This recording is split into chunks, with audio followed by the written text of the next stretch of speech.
In the dead heat of the Outback, clues vanish as quickly as footprints, and yet the questions only deepen. More than 2 months after 4-year-old Gus Lamont slipped from the world of adults into a silence that has refused to be explained, investigators return to the land that swallowed him. A fresh, high-risk sweep of deep, abandoned mine shafts. Specialist teams, vertical rigs, remote cameras, and still nothing. No trace, no answer. A series of searches that should have found something, find nothing instead.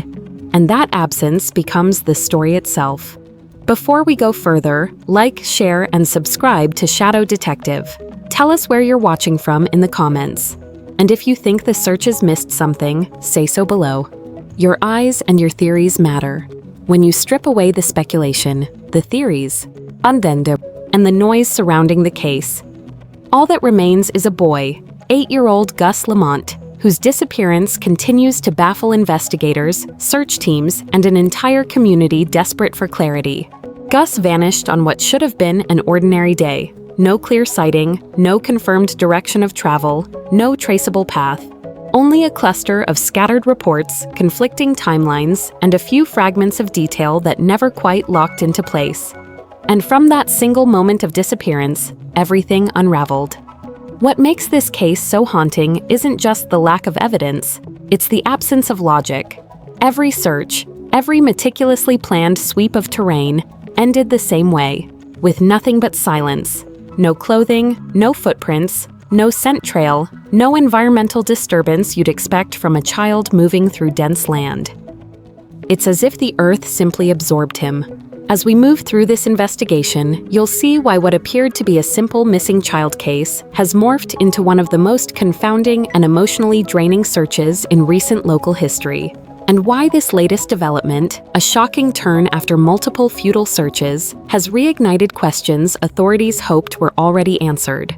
When Gus Lamont first disappeared, the hours immediately after were defined by confusion. Those frantic pockets of time where no one fully grasps what is unfolding. Yet every decision becomes crucial. His family reported him missing shortly after realizing he had not returned to the spot where he was last seen. What followed was the beginning of what many hoped would be a swift discovery, but instead became a sequence of searches, each one more desperate than the last. The first search began at dawn. The terrain was unforgiving, rolling scrubland, thick patches of bramble, and fragmented footpaths cut deep into the earth. Volunteer teams lined up in staggered grid formations, carefully spacing themselves, scanning every inch of ground. Drones hummed overhead, thermal imaging cameras sweeping the cold morning air, searching for even the faintest signature of heat. But the screens showed nothing. Only static patterns of earth cooling under the sunrise. When search dogs arrived, hope surged. Their training, years of honing scent detection, was the kind of resource everyone prayed would make the difference. Handlers guided them through ravines and wide-open fields, waiting for the moment a sudden pull on the leash signaled something, anything. But the dogs offered no clear direction, only intermittent interest in scattered areas, none consistent, none conclusive. It was the first unsettling contradiction. How could someone vanish without leaving a scent trail? As hours turned into days, investigators expanded the radius. They moved beyond typical travel distance, checking riverbanks, culverts, and abandoned structures. The landscape itself became an adversary. Thick mud swallowing footprints, shifting winds scattering smells, dense vegetation creating blind spots. And yet, there was no sign of Gus. Weeks later, searches 2, 3, and 4 grew increasingly methodical and increasingly grim. Specialized teams entered hazardous zones, steep inclines where loose gravel slid under boots, sinkhole-prone areas where one wrong step could endanger the entire line. Divers swept through small ponds and waterlogged ditches. Soil was probed for buried evidence. Even distant farm areas were canvassed for CCTV that might capture a single frame of movement. But one detail haunted investigators. The one thing that never changed, no matter how wide the net stretched. There was still no trace. Not a footprint, not a dropped item, not a disturbed patch of earth. And then came the most chilling development, one that shifted the investigation entirely. A tip suggested that several old mine shafts, 6 in total, might lie within reach of Gus's last known area. Dangerous, deep, and largely undocumented. These shafts introduced a new fear, that the landscape held secrets far darker, far deeper than anyone imagined. Search teams knew that entering those shafts required specialist crews, high-risk protocols, and days of planning. It was the kind of search that isn't just difficult, it's perilous. And this revelation marked the turning point, one that would redefine the entire investigation and raise a disturbing question. Had everyone been searching the wrong places all along? The music narrows into a low, pulsing drone, steady, investigative, almost clinical. In every disappearance, there comes a moment when the search turns inward, when rescuers stop asking, "Where is he?" and quietly begin asking, "What really happened here?" The case of Gus Lamont reached that crossroads faster than anyone expected. Because despite the exhaustive searches, despite boots on the ground, dogs in the field, divers in the water, and drones combing the cliffs, not a single confirmed trace of Gus has ever been found. And that absence, more than anything, has fueled a storm of theories. First, the official position. Investigators have consistently stated they have no named suspects and no confirmed evidence of foul play. Their working theory remains centered on a tragic misadventure, an accidental fall, a hidden crevice, or terrain so unforgiving that a young boy could vanish beyond detection. This theory is grounded in the harsh reality. Search and rescue teams know that some landscapes swallow evidence whole. Cavities, overhangs, mine shafts, sudden drop-offs. One wrong step can become a permanent disappearance. But outside the official statements, the public has formed its own interpretations. The sound widens, uneasy, curious, speculative. Unverified public theories, those whispered online, shared in comment threads, debated in local groups, fall into 3 main categories. And while none are proven, each reflects the emotional desperation of a community trying to make sense of the senseless. Theory 1. The overlooked clue theory. Some believe the answer lies in the earliest hours, that something critical was missed. A footprint, a witness, a discarded object. This theory suggests that early confusion, overlapping search teams, and public volunteers might have inadvertently obscured the very clue investigators needed. Again, unverified. But it speaks to a haunting possibility that the truth was visible until it wasn't. Theory 2. The wrong location theory. A growing number of followers point to searches that seemed oddly focused or suspiciously limited. They believe Gus is not where searchers were told to look, that the initial assumption about his path or direction was flawed, sending resources into the wrong terrain. Investigators maintain their search zones were data-driven and strategically sound, but the public continues to question whether the real ground zero lies elsewhere. Theory 3. The third-party theory.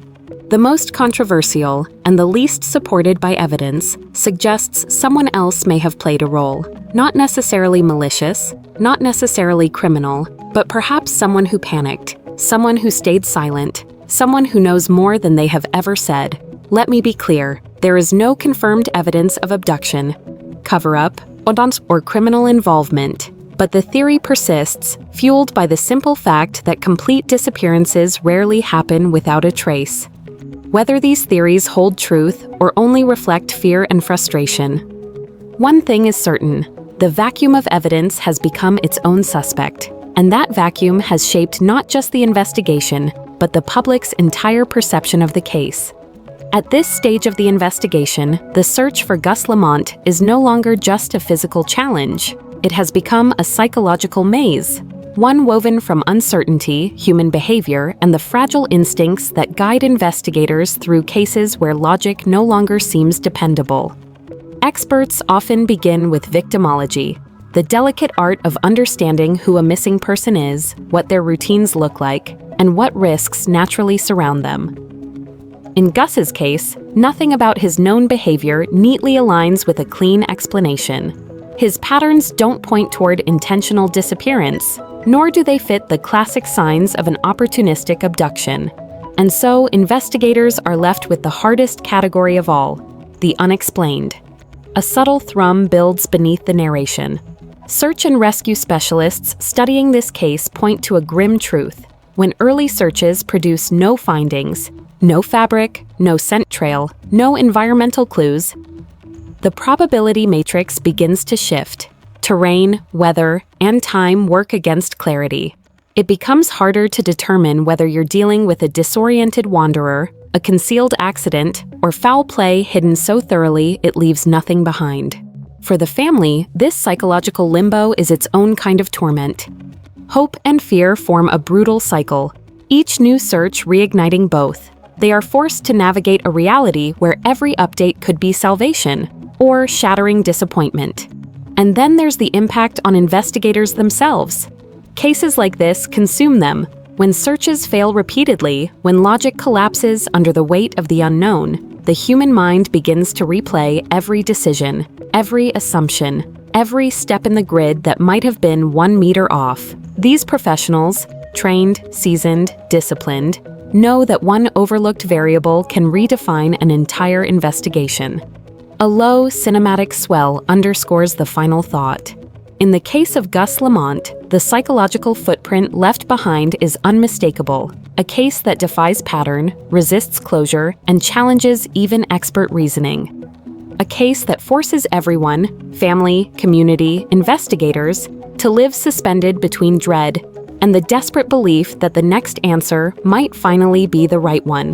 The screen shifts into a mosaic of news clips, headlines, and shaky cell phone footage from volunteers on the ground. The atmosphere tightens, a community stretched thin, exhausted, yet refusing to let go. In the days that followed each unsuccessful search for Gus Lamont, the case grew beyond the quiet borders of the region. Local stations began running nightly updates, reporters standing at the edge of the bushland with windswept hair and grim expressions as they described, yet again, a day with no answers. Social media lit up like a wildfire. Posts circulated across Facebook groups, Reddit threads, and TikTok live streams, each one dissecting the search grids, the terrain, the gaps in the timeline. Some users created detailed maps, drawing imagined paths Gus could have taken. Others questioned decisions made during the earliest hours, decisions that still haunt many who were on the ground. But with engagement came distortion. Speculation mutated into misinformation. A rumor about a sighting spread rapidly, only to be debunked hours later. Another claimed that search teams had found clothing in a shallow creek, an image that turned out to be from an unrelated case years earlier. Misleading theories gained traction simply because they filled the silence left by the unfolding mystery. Still, hope anchored the community. Local volunteers, farmers, hikers, mothers with prams, teenagers with flashlights, showed up day after day. They brought food, offered drones, organized neighborhood patrols.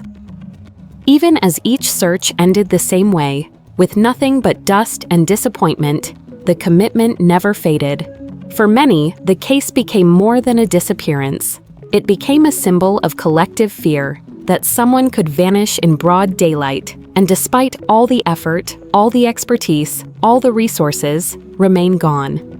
And as the public watched, commented, argued, and theorized, the emotional climate shifted, the frustration deepened, the pressure on investigators sharpened, and the question everyone whispered began to grow louder. What if the answer isn't out there in the bush at all? What if the real story lies somewhere no one has thought to look? A question that would soon collide with the next shocking twist. The disappearance of a child like Gus Lamont is not only a physical mystery, it is a psychological puzzle. A landscape of fear, hope, and uncertainty that stretches across family, investigators, and the community. Experts in child development note that a 4-year-old's curiosity is matched only by their vulnerability. A child of Gus's age lacks the awareness of environmental hazards, has limited spatial reasoning, and is easily disoriented in complex terrain. This makes the vast, unmarked expanse of Oak Park Station particularly treacherous. Criminologists and search and rescue specialists highlight the importance of environmental and behavioral profiling. In a disappearance with zero immediate evidence, no footprints, no dropped objects, no confirmed sighting, the search must account for every conceivable scenario. From accidental falls into mine shafts to wandering into scrub or creek beds, each possibility carries unique risks. Yet none leaves easily traceable markers. For investigators, the mental demands are immense. Each day spent scouring heat-baked soil, descending into unstable shafts, and analyzing minute details requires patience and resilience. Mistakes or oversights could mean missing the faintest clue. The emotional toll on Gus's family is profound. Every update, every phase of the search alternates between fleeting hope and deepening despair. Psychologists emphasize that this chronic uncertainty can create lasting trauma, both for parents and for communities that empathize deeply with such a loss. Ultimately, this stage of the investigation underscores a critical truth. In the vast Outback, even the most meticulous searches can fail to reveal the answers we seek. The human mind, both of the child and those searching, is constantly challenged by scale, invisibility, and the harshness of nature itself. As the search for Gus Lamont enters this latest phase, authorities maintain a methodical and disciplined approach. The 6 abandoned mine shafts around Oak Park Station, previously inaccessible due to depth, instability, and risk, have been systematically examined using advanced technology. Remote-operated cameras, high-resolution lighting, and vertical descent rigs ensured safety while allowing thorough inspection of every shaft chamber, ledge, outlet, and crevice. Specialist teams, including South Australia Police's Star Group and Task Force Horizon, coordinated the operation with precision. Despite their best efforts, no new evidence was discovered, leaving the mystery unresolved but the investigation fully active. Officers emphasize that eliminating these high-risk areas is a necessary step, refining the focus of future searches. Beyond the mine shafts, aerial surveillance continues, using drones, helicopters, and thermal imaging to survey rugged terrain, creek lines, and scrubland for any trace of the child. Ground teams complement this effort, systematically covering open plains, depressions, and overlooked nooks. Police are also reviewing early data, faint footprints, and witness recollections for overlooked microclues. Technology-assisted searches, including satellite imagery and digital terrain analysis, are being considered to detect subtle environmental anomalies that may have been missed in previous sweeps.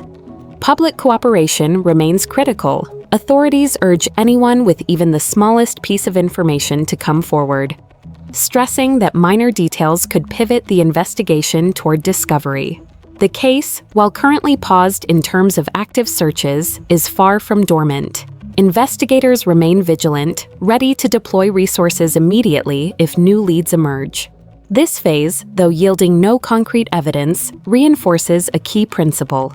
Every possibility must be explored, every detail considered, and every lead pursued, no matter how unlikely, in the relentless quest to uncover the truth behind Gus Lamont's disappearance.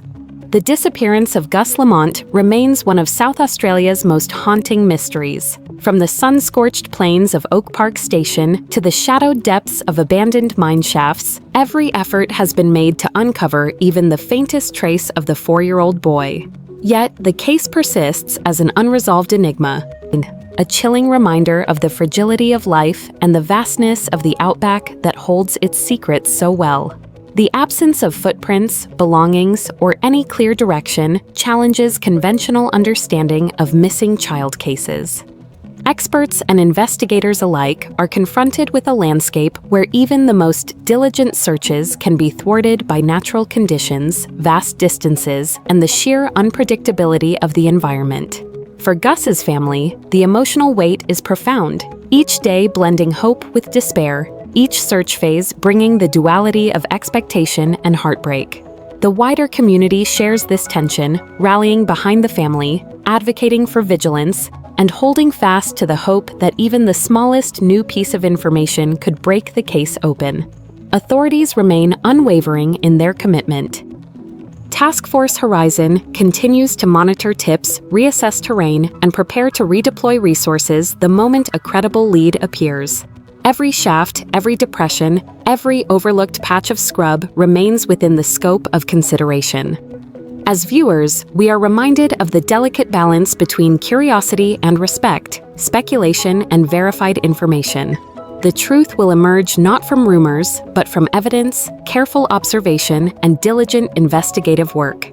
If you have insights, observations, or potential leads, please contact South Australia Police immediately. And for ongoing updates on Gus Lamont's case, like, share, comment, and subscribe to Shadow Detective. Every clue, no matter how small, is a step closer to uncovering the mystery. Until then, the Outback keeps its silence, and the search continues, with hope as its enduring companion.